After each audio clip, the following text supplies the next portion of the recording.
One hobby you developed after entering medicine. ഇത് ഫോർമാലിറ്റിക്ക് ചോദിക്കുകയാണ്, നമുക്ക് എല്ലാവർക്കും അറിയുന്ന ഒരു കാര്യമാണ്. കണ്ടന്റ് ക്രിയേഷൻ എങ്ങനെയാണ് ശരിക്കും തുടങ്ങിയത്?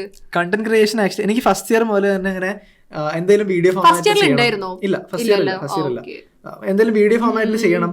മോസ്റ്റ്ലി ഞാൻ സ്റ്റാർട്ട് ചെയ്യുന്ന എന്താ അറിയോ, എഡിറ്റിംഗ് പഠിക്കണം എന്നൊരു ആഗ്രഹം വെച്ചാണ് ചുമ്മാ സ്റ്റാർട്ട് ചെയ്യുന്നത്.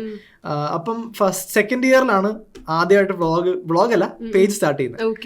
അന്നൊന്നും ഇല്ല, അന്ന് 2-3 ഹോസ്റ്റലിലെ വീഡിയോയും അങ്ങനെയൊക്കെയാണ് ആദ്യം ഇട്ടുകൊണ്ടിരുന്നതൊക്കെ. അത് കഴിഞ്ഞിട്ടാണ് ഫുഡ് വ്ളോഗിലേക്ക് പയ്യെ എത്തുന്നത്.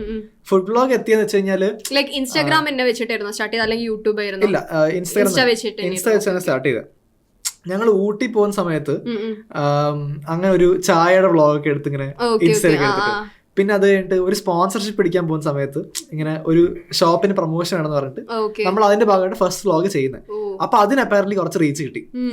അപ്പൊ ഞാൻ വിചാരിച്ചെന്നാ വൈനോട്ട് കുറച്ച് ചെയ്തേക്കാം എന്ന് പറഞ്ഞ് കുറച്ചും കൂടെ വീഡിയോസ് നല്ല റീച്ച് വരാൻ തുടങ്ങി. ആൻഡ് ദെൻ ഫ്രണ്ട്സ് വന്നു തുടങ്ങി കമ്മ്യൂണിറ്റിക്കകത്ത്. ഐ ഹാവ് ടു സേ, കോഴിക്കോടുള്ള ഫുഡ് വ്ളോഗ് ഇൻഡസ്ട്രി ആൾക്കാർ ആർ വെരി സ്വീറ്റ്. കുറെ ആൾക്കാരുണ്ട്, very close to my heart. അപ്പൊ അങ്ങനെ കുറെ ആൾക്കാരെ പരിചയമായി, ഒരുമിച്ച് പിടിക്കാൻ പോയി തുടങ്ങി. അങ്ങനെ കുറെ വ്ളോഗ്സ് വന്നു തുടങ്ങി, ആൾക്കാർ കണ്ടു തുടങ്ങി, റീച്ച് വന്നു തുടങ്ങി. അപ്പൊ that was very very good journey സത്യം പറഞ്ഞു.